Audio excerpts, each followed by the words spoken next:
Our project for this week is to find an image that you view as inspirational, match it with a quote, put the two together in Photoshop, edit the image a little bit, and to save it as a JPEG. That's the short and sweet version of what we're going to be doing. It kind of utilizes various skills that we've been talking about this week with an emphasis on using Photoshop to import a picture, make a slight adjustment, and then export it out of Photoshop. Okay, so when you're looking for an image, we're going to pull up Google. Keep in mind that you want to find something. I would like for this image to be somewhat of a showcase of what your expectations are for this class, to tell us why you're here. And we want the quote to match. So I'm thinking about myself with this, being a photographer, so I search photographer, and then once again I'm going to type in pixels, make sure I get those public domain images. We'll hit tools, and we'll change the size to large, and we could also change the usage rights to labeled for reuse with modification. That means we can pretty much use these images for whatever we would like, and we'll get back high resolution images as well. I'm going to scroll down because I've already done this. And the image that I wanted to use, I think, was pretty far down here. We're looking for it. And I'm not seeing it. I must have passed it.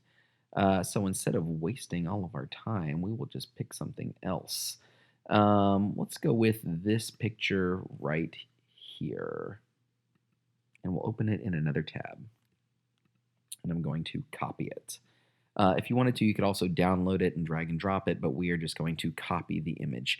Now, if I go back to Photoshop, and I'm going to click on Create New, we've talked about a lot of different ways that you can bring images into Photoshop, but copy and pasting is just one of the ways. We also talked about dragging and dropping. We talked about saving something and then using File Open. There's a myriad of different ways that you can bring images into Photoshop, but I just copied something from the internet, and then in Photoshop I hit the Create New dialog box, which is the same as hitting File New. We'll bring up the same thing, and if you have something that's copied, it will default to the clipboard preset, which has the same dimensions of the item that is currently on your clipboard. I'm going to click on Create, and then you can hit Edit, Paste, or Command or Control V in order to put the image into the document that you have open. We've got two layers here now, our background layer and our layer 1. Now, I would like for all of these documents that everybody turns in this week to be cropped to square format. So in order to do that, we'll have to use our crop tool. It's this one right over here. And if you are not currently set to the square aspect ratio, we're going to use the options bar to click on 1:1 square, and then we can move this around in order to find the crop that we would like. So I'm going to drop it right about there and hit the commit button, the check mark right up there. And now I'd like to change this image just a little bit. I'm going to first throw a black and white preset on it. And do I like that black and white preset? I don't think I do, actually. So what I'm going to do is this. I'm going to either click on the eyeball. That way, if I decide I like it later, I can turn it back on. But instead, what I'm going to do is I'm going to throw a gradient map adjustment layer on it. Pull up this little dialog box. We'll see if we like one of these other ones. Yeah, that looks maybe a little bit too colorful, so we can knock down the opacity. We haven't talked about opacity yet, but this will make sense as we go. What I want for you guys to do is to just spend time exploring. I want you to just adjust the image that you're playing with a little bit to make it your own somewhat. So far, we've cropped ours, and we've made some color adjustments to it. You can see we're just started stacking layers on layers on layers here to make this image our own. I don't want to get too crazy with it. In fact, I probably prefer the original, but in the act of making this our own, we have added these color adjustments which make the image look less realistic, but that's okay. The next step for what we want to do on this is we want to add a quote to this picture. We want the quote to tie into the picture, but also to tell us a little bit about your thoughts on creativity and visual images with that. So I'm talking about photography. Yours could be something else if you would like. Let's go back to Chrome that we had open. I'm just going to search Ansel Adams quotes. Ansel Adams, of course, a very famous photographer, arguably the most famous photographer of all time. And we're just going to select this first quote. Now, I've already done this, and I've read through a bunch of Ansel Adams quotes. It just so happens that the one that I want to use does happen to be the one that shows up first if I search Ansel Adams quotes. And we'll go back to Photoshop, go to our type tool. We've used that before already. And instead of just clicking, I'm going to click and drag. When I click and drag, that makes a little text box. That text box is what's going to contain all of our images. And I'm going to paste the quote that I have on my clipboard with Command or Control V. You could also hit Edit Paste. And we can barely tell that it's there. If I zoom in real close and move over there, we zoomed in with Command or Control Plus, you can actually see past it. Go back down. Zoom out a little bit too. Where are you, quote? There it is. It's right there. It's not very big. Let's zoom back out. I'm going to select that text. You can click and drag to highlight it, or you can also double click the capital T over here in your layers panel. That will highlight it as well. And let's click over here to change it. Let's click on 72. Not quite big enough, right? I want this to go over the majority of the picture because the quote is the main thing. It's the focal point of this image. So instead, I'm going to highlight where it says 72. And while it does kind of top out in our options bar at 72, I can still highlight that and change it manually to whatever I want. Let's just type in 200 and hit enter. Now that is larger, but I've obviously got a problem there, right? And that's a problem that we haven't really discussed yet, and hopefully yours won't have the same issue, but it is fixable. What's actually wrong here is called the tracking, or the leading in this case. I'm sorry, this is the leading.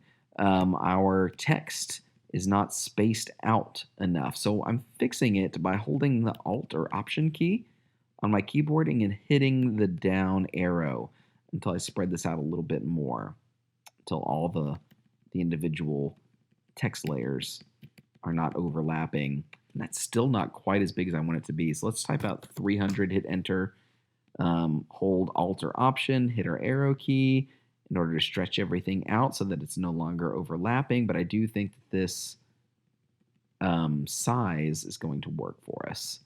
Only other thing I want to do is I want to center this quote. Hit the check mark to commit our changes. And I'm just going to use my move tool to drag this until I get it in the center. Now, bare minimum, that's all I need from you guys. We've brought a picture into Photoshop. We've added a quote to it. And we kind of edited the picture very slightly to make it our own.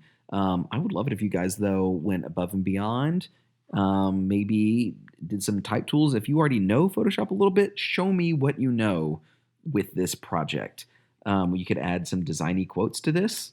Let's add another type layer. Now, of course, this is not required. This is just me kind of showing you what you can do with this.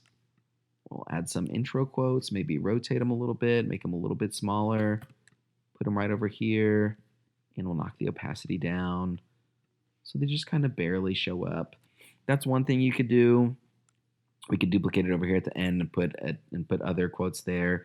I don't really like that look though. Let's draw a little box around it. I'm going to go down here to my rectangle tool, and I'm just going to click and drag until I highlight everything there. And don't get stressed out. What we actually did just then is we made a black rectangle, and it covered up everything that I'm doing, right? And of course, that's not what I want. Instead, what I want to do is I'm going to come up here to my options bar. The fill is what the box itself is filled with. This is a vector shape. Vector meaning that it's not made out of pixels, but instead paths. These are all things we're going to talk about later. I'm going to fill it with nothing instead. In Photoshop, nothing is represented by this white box with a red line through it. And I'm going to click on the stroke instead. Stroke is basically the outline, the outlining shape. Currently, for this box, it's represented by the blue line. And instead of nothing, We're just going to make it white, and we're going to change the size of the stroke to be a little bit bigger. Let's try around 20. We can click our move tool if we wanted to move it. And so now we've got a little white box around our quote. Of course, we haven't attributed this quote to anybody. So I'll go back to my type tool. And I'm going to click down here at the bottom. And we'll just type out Ansel Adams's name. We committed it by hitting the Enter key. We can move it wherever we want to. It obviously looks a little bit large. So let's change this back maybe 72. That's a little bit small. Let's try 124. There we go. Move tool. Move it wherever you want that to be. Voila. So here we have it. We have our quote. We have our picture. We've made it our own, and that's it. We've got a bunch of different layers over here that we can see in our layers panel. Let's see what this would look like if we made it black and white back then. Okay, that's kind of interesting.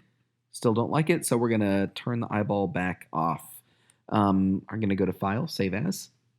If I'm happy with this, I'm going to save it as a JPEG. If this is something that I'm in progress on, maybe I go to one computer, I start this, but I'm not quite done with it yet. I'm planning on finishing it up later, either at another computer or at the same computer, but later. I would save it as a Photoshop file, as a .psd.